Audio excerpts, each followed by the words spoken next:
Thank you, Robert of Coffin Radio. Thank you guys so much for coming today. I love the movie.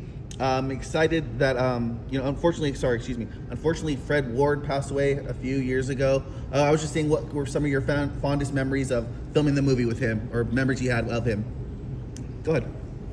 I just remember every girl on the crew always talked about Fred Ward's hands. Yeah. How sexy his hands were. That's all I heard about him. I was getting jealous as I thought. Okay, I can get to talk about him a lot. Okay.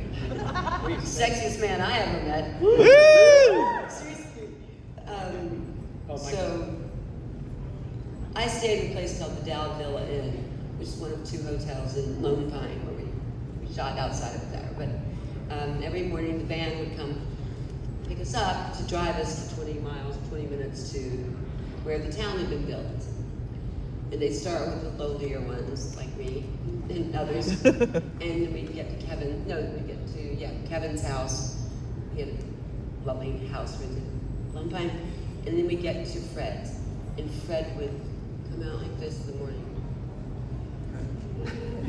He'd have his guitar slung over his shoulder. He wouldn't speak to anyone. Just look at you and he'd scoot into the van. Like other people getting into a van get in like this. But Fred just kind of He'd play guitar on the whole drive. And he was just this cool, silent, kindest, most generous person in terms of working with a set.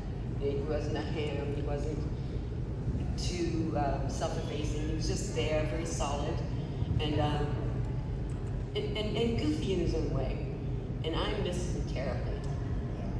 When you're talking about sexy hands, if you've seen Remo Williams, you know he can do it with his fingers with the fingerboard. So I don't know about the hands. I did strum a good guitar. apparently, Michael, you were about to say something. I was going to say, I had worked with Fred before on different movies before Tremors, and so I kind of knew him. But I remember he had one request, because he never asked for anything. Not one of those actors who asked for 1,000.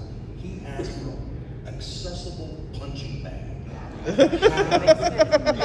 was a dressing room, and maybe had his apartment, so he could just punch it out. And he did a lot of that off, when he wasn't on camera. The other thing I really noticed about him, I watch a lot of actors how they prepare for a movie. The thing he did was, everybody has sides, or did at the time. You print out the sides they're going to do that day.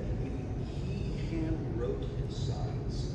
He looked at the script and redid them and wrote it out in hand. And he'd always pull out handwritten sides.